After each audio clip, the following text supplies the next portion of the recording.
Picture this, a press room humming with life. Then, bam, it all flips upside down. It was February 2025, and Karoline Levit owned that podium like she'd been born for it. At 27, she was a dynamo, cool under pressure, wrapping up a briefing with answers so tight they hit like darts on a bullseye. She just shut down a question about tax cuts, her voice smooth and sharp, leaving reporters nodding like she'd cracked some secret code. The place felt calm, predictable, pin scratching, cameras rolling, business as usual in the capital's chaotic heart. Until a voice blew it all apart. "Miss Levit," the reporter sneered, his words slicing through the buzz. He was a cocky guy, 30-ish, slick hair, notepad in a death grip, leaning forward like he owned the room. "Don't you think, at just 27, you're a bit out of your depth here? No offense, but shouldn't this job go to someone with more years, someone Americans can actually bet on when it counts?" The air locked up. Silence crashed in, pin stopped, cameras snapped into focus, every stare ping-ponging between the reporter and Karoline. A murmur sparked, low and wild, as the crowd leaned closer. This wasn't a question. It was a gut punch, aimed straight at her age, daring her to flinch. Tension coiled tight, heavy like a held breath you can't let go. Karoline didn't budge. She stood firm, hands light on the podium, her face cool as ice. But her aides caught it, a flicker in her hazel eyes, a twitch of her lip. Was it fire? Grit?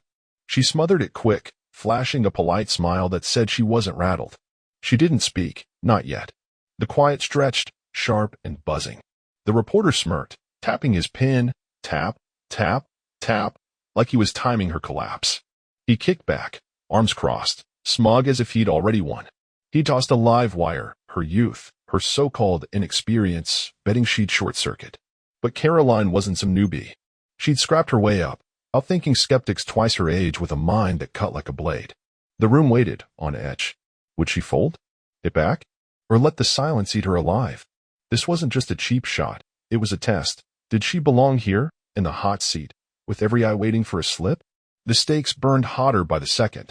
Then, a shadow loomed at the back.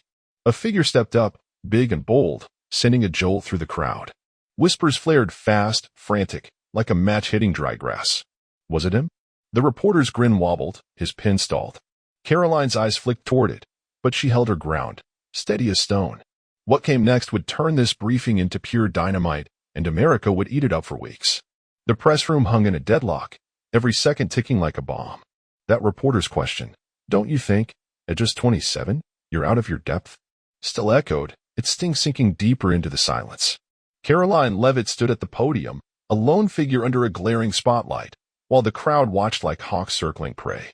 The air buzzed with unspoken bets. Would she crack, dodge, or swing back? This wasn't just a briefing anymore. It was a showdown, and everyone knew the stakes were climbing fast. The reporter didn't let up. His smirk widened, a glint of triumph in his narrowed eyes as he tapped his pen.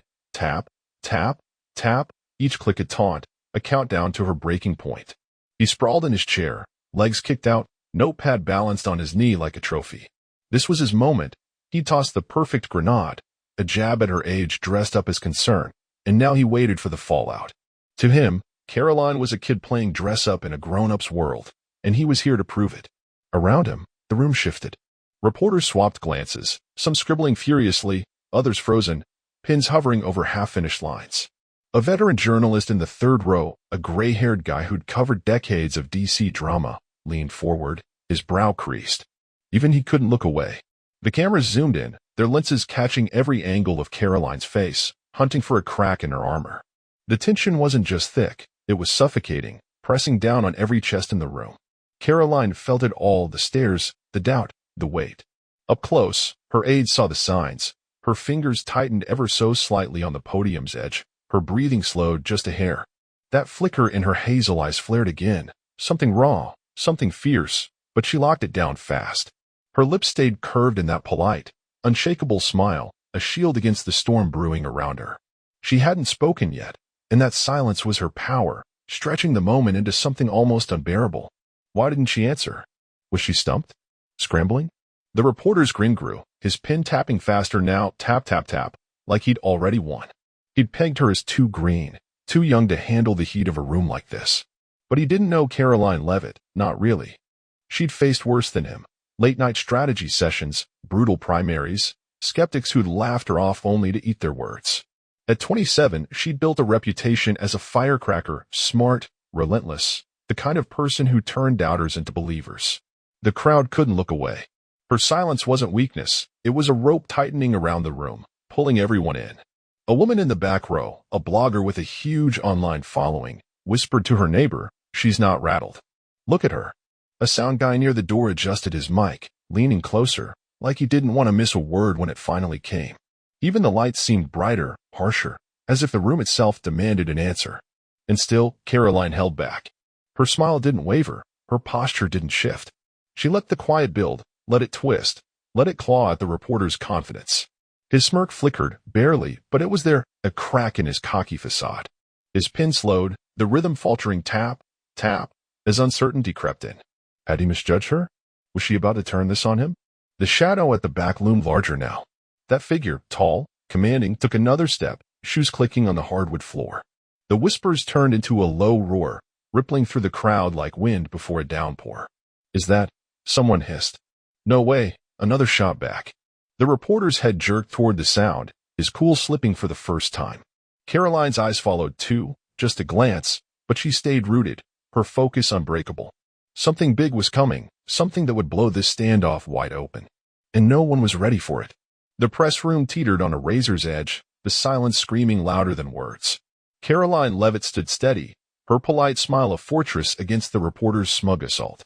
His pen tapped slower now, tap, tap, his grin fading as her calm unnerved him. The crowd leaned in, caught in the pull of her quiet defiance, every breath held tight. Then, like a thunderbolt splitting the sky, a voice boomed from the back. "Is that what we're doing now?" Head snapped around. Donald Trump stepped into the light, his broad frame filling the space, his tone a mix of steel and scoff. The room erupted, gasps, whispers, a flurry of motion as cameras swung toward him. He strode to a nearby mic, his trademark red tie flashing under the lights, his face caught somewhere between a smirk and a scowl. "We're out here grilling people for being young? Seriously?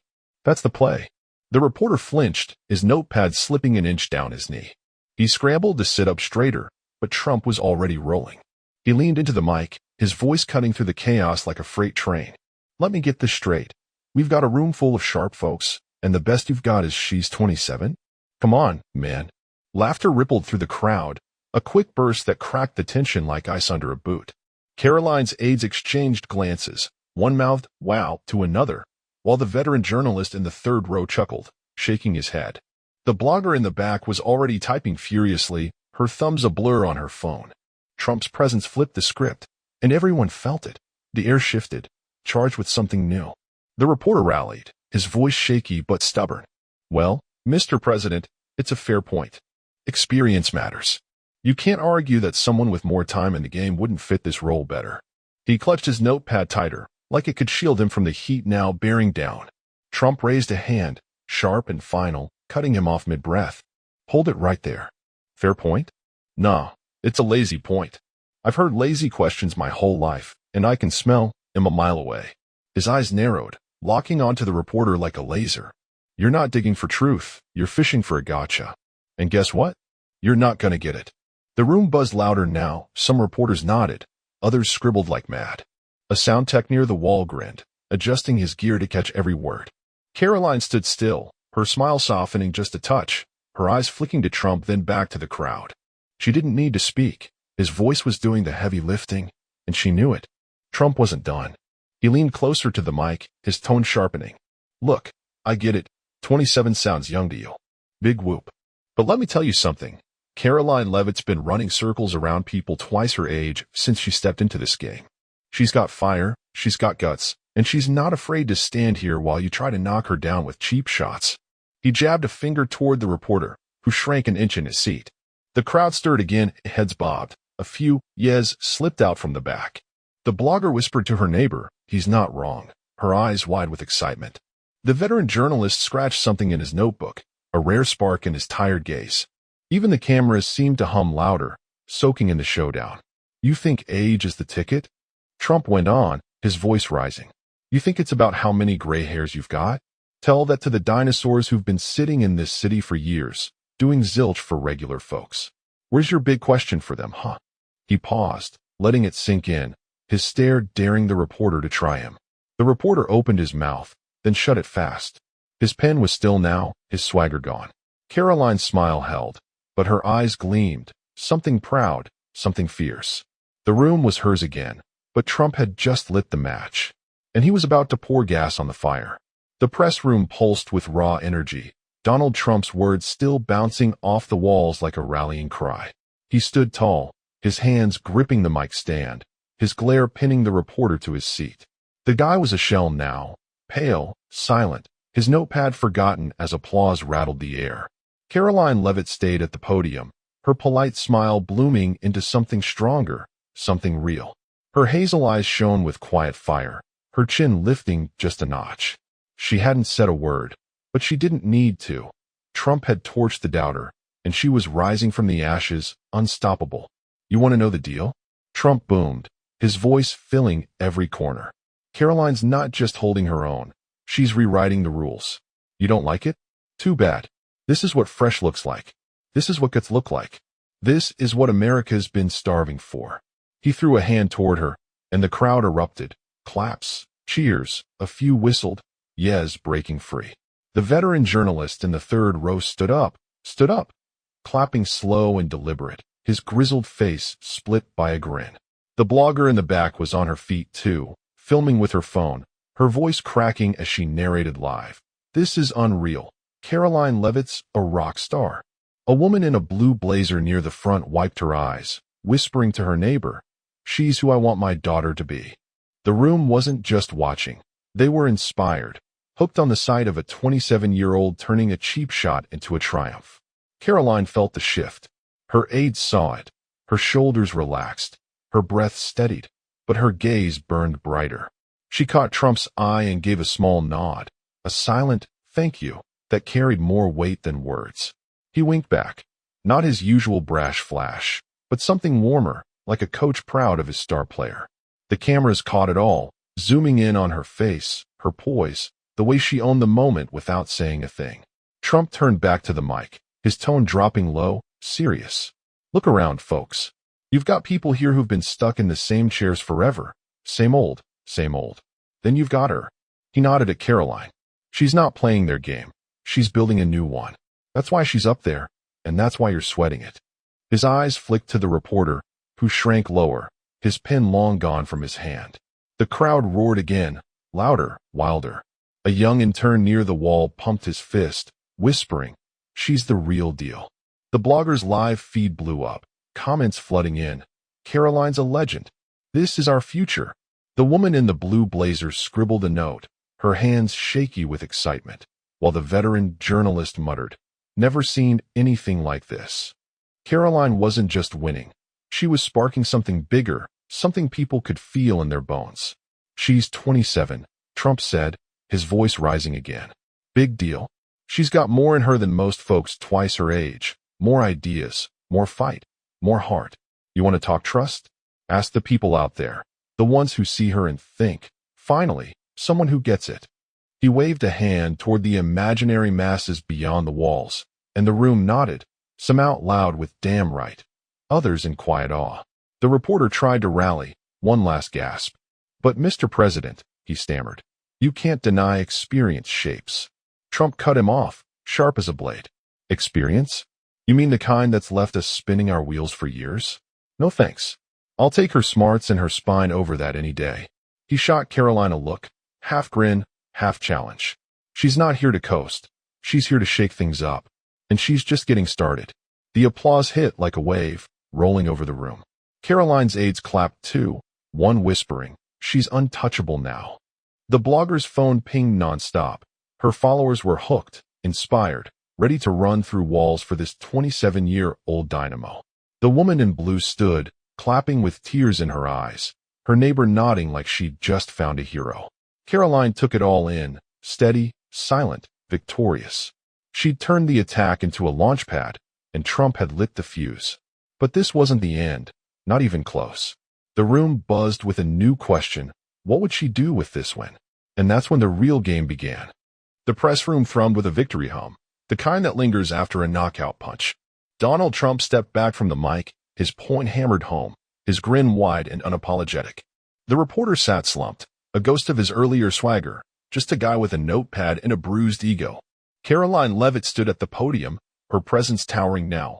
Her polite smile softened into something genuine, something radiant. The applause hadn't faded, it swelled, a tide of sound washing over her, lifting her higher. At 27, she'd turned a cheap shot into a crown, and the room knew it. Trump raised a hand, quieting the crowd like a conductor taming an orchestra. "Here's the bottom line," he said, his voice steady, final. "Karoline Levit's not just some kid in over her head, she's the spark this country's been waiting for. You don't like it? Get in line. She's here, she's real, and she's changing the game for every single one of us." He shot her a nod, sharp, proud, then stepped aside, leaving the stage hers. The room exploded, claps, cheers, a few stomping feet. The veteran journalist in the third row stood again, his slow applause a seal of approval from a man who'd seen it all. The blogger in the back was live streaming, her voice shaking with awe. "Karoline's the future. This is history, y'all." The woman in the blue blazer clutched her notepad, tears streaking her face as she whispered, "She's unstoppable." Even the sound guy near the door clapped, his grin splitting wide. Karoline wasn't just winning, she was igniting hope, lighting up every corner of that room. She took a breath, her first move since the storm began. The crowd hushed, leaning in, hungry for her voice. "Thank you," she said, simple and clear, her tone warm but firm. "I'm here because of people who believe in doing, not just talking. Age? That's a number. What matters is the work, and I'm just getting started." The words landed like fireworks, short, bright, blazing. Cheers erupted again, louder, fiercer. The intern near the wall shouted, "Hell yeah," before clamping a hand over his mouth, red-faced but grinning. The blogger's phone buzzed off the hook, comments pouring in. "She's a queen. 27 and killing it." The woman in blue stood, clapping through her tears, her neighbor joining her, then another, until half the room was on its feet. Karoline's aides beamed, one whispering, "That's our girl." She scanned the crowd, her hazel eyes steady, taking it all in, the faces, the fire, the faith. She'd faced the doubter, weathered the storm, and come out not just standing but soaring. The veteran journalist scribbled one last note, "Levit," a name to watch, then closed his book, a rare smile tugging at his lips. The blogger hit send on her final post. "Karoline Levit just owned this room, and America's next." Trump watched from the side, arms crossed, his nod slow and satisfied. He leaned toward an aide, voice low. "Told you, she's got it." The aide nodded back, eyes locked on Karoline. The camera stayed glued to her too, catching every flicker of her expression, strength, grace, a hint of the fight that got her here. She was 27, sure, but she was a force, and no one could deny it now. The applause tapered off, but the energy didn't. Reporters scrambled to file their stories. Levit stands tall, Trump backs rising star, their fingers flying over keyboards. The woman in blue slipped her notepad into her bag, her voice soft but sure. "My kid's gonna hear about this." The intern lingered, staring at Karoline like she'd just hung the moon. The blogger's followers kept chiming in, "She's my hero. This is what we need," their words echoing beyond the walls. Karoline stepped back from the podium, her work here done, not the briefing, but the moment. She turned a trap into a launch pad, a question into a legacy. The reporter stayed seated, head down, invisible now as the room moved on without him. She'd won, not just the argument, but the hearts of everyone watching, in that room and beyond. As she walked off, Trump caught her eye one last time. "Keep it up, kid," he said, half teasing, half serious. She laughed, a light, real sound, and nodded. "I will." The door closed behind her, but the story didn't. Karoline Levit wasn't just a name anymore. She was a movement, a beacon for anyone who'd ever been told they weren't enough. And America wouldn't forget it.